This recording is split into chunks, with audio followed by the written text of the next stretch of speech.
Olá pessoal, tudo bem? Bom, na última aula mostrei para vocês como funciona o diagrama de tempo e como essa ferramenta pode nos ajudar a descrever o funcionamento de circuitos lógicos que utilizam memória, que utilizam os flip-flops, ok? Hoje nós vamos entender como lidar com os problemas de tempo nos circuitos de memória e quais foram as soluções desenvolvidas aí para resolver as questões de diferença de tempo, enfim, das variações de tempo no funcionamento do flip-flop. Então vamos olhar aqui um pouquinho para a nossa tela e nós vamos entender aqui que nós temos o flip-flop, aqui o flip-flop tradicional, que nós já tínhamos visto, né, o flip-flop 7 reset. Então as entradas 7 reset estão aqui descritas, né, como a gente já conhecia, as saídas Q e não Q. Tá? Do lado direito aqui nós temos a tabela verdade, que descreve o funcionamento, como nós já conhecíamos, né, das entradas 7 e reset. 0 e 0 não muda, 1 e 1 é aquela situação proibida, que a gente não deve utilizar, né? 1 na entrada 7, 0 na entrada reset, o flip-flop seta. 0 na entrada 7, 1 na entrada reset, o flip-flop reseta. O que nós temos de diferente aí é uma entrada extra, que não havia no modelo anterior, que é a entrada clock. Esse clock, né, vem de relógio, e esse nome traz a ideia para a gente de sincronismo. Né? Como assim sincronismo? A ideia desse sinal, dessa entrada extra, é fornecer uma espécie de gatilho que faz com que o flip-flop entenda qual é a hora que ele deve considerar as entradas. Tá? Então, percebam, as entradas elas podem variar continuamente, né? Pensando lá no diagrama de tempo, as entradas podem mudar de 0 para 1 a qualquer momento. Nós teremos nas entradas aquelas variações que a gente mostrou também, que o sinal leva um tempo para sair de 0 até chegar em 1, ou de 1 até chegar em 0. E essas variações nas duas entradas podem não estar sincronizadas. E ok, isso é do circuito eletrônico, eu não consigo evitar isso. Depende de uma série de fatores, como nós falamos antes. Mas então nós inserimos essa entrada que diz para o flip-flop, ok, agora é o momento em que você deve considerar as entradas. Então, em todos os demais momentos, é como se ele ignorasse a entrada para que a entrada pudesse variar continuamente sem risco de causar um disparo acidental.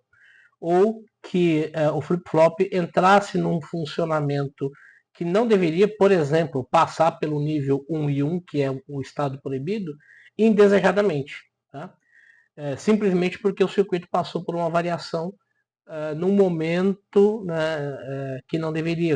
O sinal estava transicionando de 1 para 0 numa entrada e de 0 para 1 na outra, mas em função daquela rampa que nós já discutimos, ele considerou que era o momento de ser 1 e 1, e aquele é um estado que a gente não deveria estar nesse flip-flop aqui. Então essa entrada é uma entrada de gatilho, onde a gente diz, flip-flop, agora você deve considerar o que está na sua entrada. Então a gente espera as entradas estabilizarem, e aí gatilha o flip-flop, fazendo com que o processamento normal continue. Né? Ele olha para as entradas, vê o que tem na entrada e ajusta a sua saída de acordo com o que está na sua entrada. Ou seja, ele funciona da maneira como a gente via antes. Então, ele tem essa coluna extra aqui, que é a coluna da entrada clock. Tá? E aqui é importante destacar que a entrada clock não funciona por nível. Tá? Não depende de estar no nível 0 ou estar no nível 1. A entrada clock só funciona na transição. Ou seja, apenas na borda. Tá? Então não importa qual é o nível lógico que eu tenho na entrada, se é 0 ou se é 1. O que importa é a transição. Então este flip-flop aqui, reparem que ele tem um triângulozinho aqui na entrada. Esse triângulozinho indica que esse flip-flop vai disparar, vai gatilhar na borda de subida da entrada clock. Ou seja, quando o valor estiver mudando de 0 para 1, ele não gatilha em nenhum outro momento. Recapitulando, esse cara só vai mudar a sua saída, só vai processar as suas entradas quando tiver uma mudança de 0 para 1 na entrada clock. Quando eu tiver mudança de 1 para 0, isso não acontece. Perfeito? É isso que faz a nossa entrada clock. Ele tem essa ideia de sincronismo, que se eu tivesse vários flip-flops conectados no mesmo circuito, e todos eles estiverem no mesmo clock, todos eles vão funcionar de maneira sincronizada. Ou seja, todos os flip-flops num circuito vão mudar as suas entradas ou vão ler as suas entradas num determinado momento. Tá? Daí a ideia de sincronismo. Aqui eu tenho essa representação do funcionamento do meu flip-flop 7 reset com entrada clock, já no diagrama de tempo.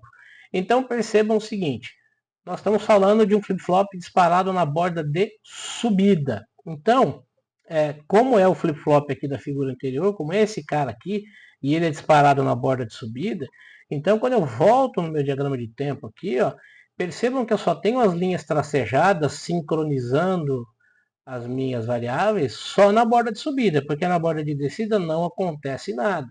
Nos níveis também não acontece nada. Então eu tenho aqui entrada set, entrada reset, entrada clock e saída Q. Então percebam o seguinte, olha, partindo aqui do 0 na entrada set, 0 na entrada reset, como é que esse circuito vai funcionar? Sempre que eu tiver uma borda de subida, ou seja, aqui, ó, esse é o cara que sincroniza o funcionamento do flip-flop. Nesse instante aqui, por isso essa linha tracejada, o flip-flop vai olhar o que tem na entrada reset e vai olhar o que tem na entrada set. 0 e 0. 0 e 0 é não muda. Então, o que tem na entrada da saída? 0. Se é 0 e não muda, então não muda. Ele vai continuar em nível 0 até o próximo evento. Qual é o próximo evento? A próxima borda de subida. Tá? Então, a única chance desse cara mudar é na borda de subida. Se ele não mudou aqui, a única chance que ele tem de mudar é aqui. Nesse espaço aqui, ó, nada vai acontecer. Então, perceba que aqui ó, teve uma mudança de 0 para 1 na entrada 7, mas nada mudou. Tá? Porque não teve o gatilho na entrada clock. Quando aqui na entrada clock, na próxima borda de subida na entrada clock, eu tive essa mudança, né? Eu olhei aqui na entrada reset, eu tenho 0 aqui e eu tenho 1 aqui. Nesse momento em que eu tenho 0 aqui e 1 aqui, eu olhei na tabela, 0 na entrada reset, 1 na entrada 7 é 7. Então eu venho aqui e seto a saída. Então nesse instante a saída mudou de 0 para 1. Desculpe. Mudou de 0 para 1. E ele vai continuar assim até a próxima borda de subida, que é essa aqui. Tá? Então percebam que essa mudança aqui e essa mudança aqui ó, são ignoradas. Tá? O flip-flop não vai fazer rigorosamente nada, porque eu não tenho a borda de subida necessária para interpretar as entradas. Mas aqui nesta borda de subida, aqui, o que ele encontra? Ele encontra 1 na entrada reset, 0 na entrada 7. Nessa situação ele reseta, e aí o nível do flip-flop vai resetar, ele vai desligar, vai nível 0 na saída. A próxima mudança vai acontecer aqui no instante G. Tá? Essa mudança é ignorada, essa mudança é ignorada. O circuito só vai verificar a entrada no instante G, onde eu tenho 0 na entrada reset, 1 na entrada 7. E nesse instante aqui, então, o que eu tenho é uma mudança de 0 para 1, porque o flip-flop vai setar. Setamos o flip-flop. A próxima borda de subida vai acontecer aqui no instante I. No instante I, eu tenho 0 na entrada reset, 1 na entrada 7. Eu estou mandando setar um flip-flop que já estava setado. Então ele vai continuar em nível 1, já que ele já estava setado. Então esse é o funcionamento da entrada clock para o meu flip-flop. Aqui eu tenho o mesmo flip-flop, mas com a entrada clock ativa na borda de descida. O que é que muda? Muda que aparece uma bolinha aqui na entrada, né? A bolinha da inversão, que a gente já está acostumado a trabalhar. Tá? Indica então que ele vai ser ativo na borda de descida. Então, se eu voltar naquele gráfico ali, se eu refizer o exemplo naquele gráfico anterior, esse flip-flop novo, ele vai ser ativo nesta borda aqui, que é a borda de descida, né? Ele vai ser ativo em B, D, F, H e J e vai mudar o funcionamento do meu circuito.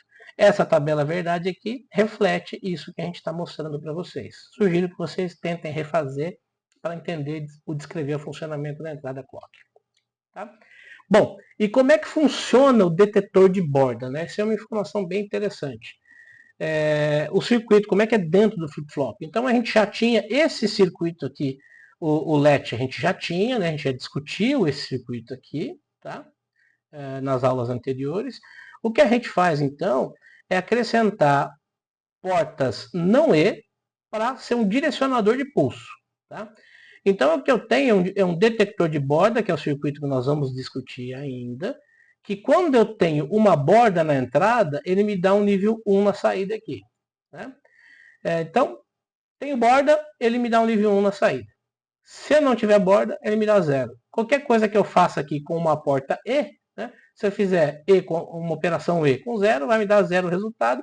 Então é como se o pulso, essa porta aqui, não deixasse o pulso das entradas 7 e 7 passar para o estágio seguinte, que é o estágio de memória. Então essa porta aqui funciona como uma comporta, deixando ou não o circuito, os sinais passarem para o flip-flop, que é o efetivo elemento de memória. Tá? E esse circuito aqui que detecta a borda, como é que ele funciona? Esse é o mais interessante dos dois. Lembre que eu comentei com vocês que os circuitos levam tempo para variar, né? Então, se eu tenho um sinal variando de 0 para 1 ou de 1 para 0, leva um tempo para isso acontecer. Então, nós discutimos na aula anterior, se eu estou mudando o sinal de 0 para 1, ele não vai acontecer de forma íngreme, ele vai acontecer em uma rampa. Né? Então, esse sinal, esse tempo que leva para o sinal mudar, é o que a gente chama de atraso. Né? Aqui, então, por exemplo, nós temos uma porta de negação, tá? E o sinal clock. Então, perceba, o sinal clock ele entra aqui, faz um desvio e vai direto para a porta E.